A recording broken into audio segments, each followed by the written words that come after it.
Sabi mo, ma'am, huwag po ma'am.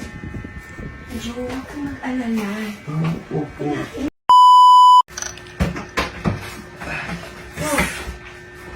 Joe, andito na pala. Na-deliver mo na lahat? Yes ma'am, na-deliver na po lahat. Ala, ginabi na tayo ma'am eh. Oo nga eh. Ang dami kasi nagpapadeliver. Kaya nga eh. At least makakapagsara na tayo ma'am. Oo. Saka si boss, tuwang-tuwa naman yun. Kasi marami na tayo na deliver po. Marami tayo today. Opo. Joe, Ma'am? pwede magtanong. Ano po yun? May asawa ka na ba? Opo ma'am. Bakit niya naman natanong? Ang sipag-sipag mo kasi. Kailangan kasi ma'am, alam mo naman, para sa future. Para sa bagay. Kailangan kasi po yun eh. May mga anak ka na? Opo ma'am.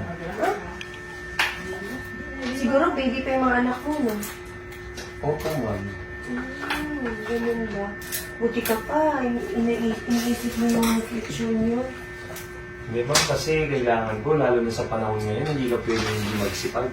Tama ka. Opo, lalo na kailangan natin yung... Siyempre, ako lang po yung inaasahan ng asawa ko. Wala siyang work. Nasa bahay po kasi nagbabantay ng mga bata. Okay. Ang tanong ko lang, nagkasala ka na ba sa asawa mo? Nagkasala, ano pong ibig mong sabihin ma'am? Like, having an affair. Okay. Wala po kasi sa bokabularyo ko yan eh. Uy, Ganun, pabilib mo ako ha. Bait ah. ganun po talaga, no? Maraming naman po kasi ano po ako sa asawa ko eh. Takot ka sa asawa mo? Hindi naman po sa takot kasi siyempre, nire-respeto ko lang siya. Mahal mo? Opo, kaya ako nga po pinakasalan eh. Joe, Ma'am? kung magkakasala ka, baka pwede mo subukan sa akin. Kakasala, ma'am. Mahirap yan, ma'am eh. Hindi. Ano?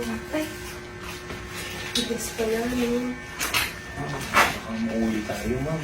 Hindi, wala nakakaalam nito, syempre. Ako may-ari dito. Kaya nga po eh, kasi alam mo naman, ma'am, mahal ko yung trabaho ko, tapos... Oo nga, huwag kang mag-alala kasi ako naman ang may-ari dito eh. Ma'am, baka mauli tayo, ma'am. Sino na makahuli sa atin? Wala makakaalam. Tayo na nakakaalam nito. Kaya nga, ma'am, mahirap po yung ibig nyo sabihin at gagawin natin, ma'am. Huwag kang mag-alala, Joe. Akong bahala. Ma'am, please, huwag naman po, ma'am. Huwag naman po sana ganyan kasi alam niyo naman, ma'am, huwag po, ma'am. Joe, huwag kang mag-alala. Huwag po.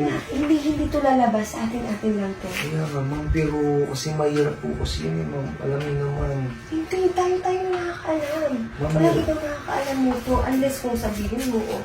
pero respeto po kita. Ayoko gumawa ng kasalanan sa iyo, ma'am. At saka, huwag dito, ma'am, kasi baka mauwi tayo. Oh, Alam mo naman po, wala ka na kung yung pinto eh. kaya nga, ma'am, huwag naman po sana. Baka kasi mauwi tayo. Tawagin mo nga ito. Ma'am, Tingnan natin ito. huwag naman yun, baka maano tayo. Ma'am, baka mauwi tayo eh. Hindi, wala makakahuli sa atin. Umuwi na lahat, di ba? Ma'am, kung gagawin man Wala natin tayong ito, kasama ma'am, dito. isang beses lang ito, ma'am, pero ma'am, pakiusap lang, huwag sana dito. Bakit? Saan ba gusto mo? Kahit sa siya na lang, ma'am, huwag dito, ma'am. Oh, sige, tara. Ma'am, sa akin Gusto po, mo pala. Oh, syempre, at tayo na nakakaalam kasi nito. baka po, ma'am. Tara.